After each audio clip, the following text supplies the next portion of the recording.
আত্মোন্নয়ন যদি আমরা সংক্ষেপে বলি, আমাদের আসলে নিজেই যে সেক্টর আছে না কেন, আমরা যে সেক্টর আছে না কেন, যে কৃষক সে কৃষি সেক্টর আছে, যে টিচার সে শিক্ষকতায় আছে, যে ব্যাংকার সে ব্যাংকিং পেশায় আছে, যে স্টুডেন্ট সে স্টুডেন্ট লাইফে আছে।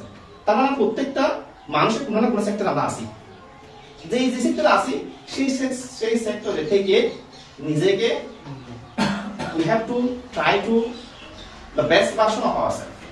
যদি আমরা আত্মনির্ভর হই, আমরা যে সেক্টরে আছি সেটাকে আমরা নিজেকে আমার নিজের সেক্টরে বেস্ট ভার্সন তৈরি করতে পারাটা হচ্ছে আত্মনির্ভর। তো এই ক্ষেত্রে দেখা যায় আমরা বেস্ট ভার্সন তৈরি করতে গিয়ে আমাদের যেটা হয় আসলে আমরা সময় আমাদের সবারই সাথে বা আশেপাশের মানুষের সাথে আমরা কি সবসময় প্রতিযোগিতা লেগে থাকি না। প্রতিযোগিতা মানে মনে হচ্ছে ও করতেছে সেটা আমি করবো, বিষয়টা এরকম হয় আমাদের মধ্যে। হ্যাঁ, এটা অবশ্যই একটু পজিটিভ আছে ইফেক্ট।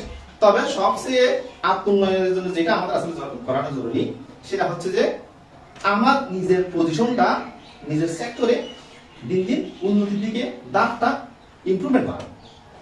শুধু আমি আরেকজনের কাছে দেখলে করবো বা আরেকজন কেউ কিছু বললেই করবো, এই ধরনের চিন্তা ভাবনা আমাদের অবশ্যই ক্লিয়ার করতে হবে। আমার আজকে আমি কতটুকু ভালো কাজ করলাম, আজকে আমরা প্রত্যেকের জন্য 24টা ঘন্টা বরাদ্দ।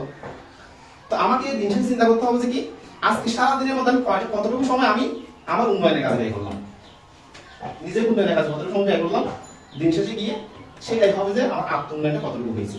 আমি কতবার আমাদের স্টুডেন্ট হিসেবে যারা আমরা স্টুডেন্ট হিসেবে আছি, আমি কতগুলো পড়াশোনা করছিলাম, আজকে আমি কতটুকু করছি, এর থেকে আমার পারছি কিনা অ্যামাউন্টটা নাই গতকাল থেকে কমে গেছে।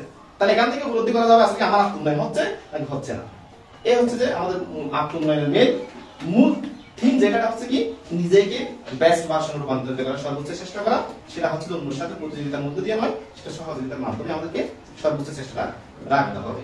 এই ক্ষেত্রে তো অবশ্যই যেহেতু আমরা স্টুডেন্ট, আমরা ম্যাক্সিমাম যেটা আমরা স্টুডেন্ট লাইফে আছি যারা, আমাদের অবশ্যই আত্মউন্নয়নের সবচেয়ে বড় মাধ্যম এক্ষেত্রে প্রচুর অধ্যয়ন করার কোনো বিকল্প থাকে না। জ্ঞান আহরণ করতে হবে, জ্ঞানের ভান্ডারটাকে খুব সমৃদ্ধ করতে হবে, এটার কোনো বিকল্প এখানে নাই। যত বেশি আমরা জ্ঞান আহরণ করবো তত আমরা বিভিন্ন সেক্টরে গিয়ে কথা বলার সুযোগ হবে, আমার নিজের ব্যক্তিত্বটা ফুটিয়ে তোলা সম্ভব হবে, সবার সাথে একটা সুন্দর সম্পর্ক বজায় রাখা সম্ভব হবে। কেন এটা তথ্য কালেকশন যত বেশি থাকবে আমাদের মাথায়, তত বেশি আমাদের সম্ভব একটা সুন্দর ব্যক্তিত্ব ফুটিয়ে তোলা। এবং এটার মধ্যে দিয়ে আমাদের ধীরে ধীরে দেখা যাবে কি আত্মবিশ্বাস বাড়বে, নিজের কেরিয়ার বিষয়গুলো হচ্ছে যে বেশি আমরা সচেতন হতে পারবো, নিজের স্বাস্থ্য সচেতনতা, এই সমস্ত বিষয়গুলো অবশ্যই রাখতে হবে।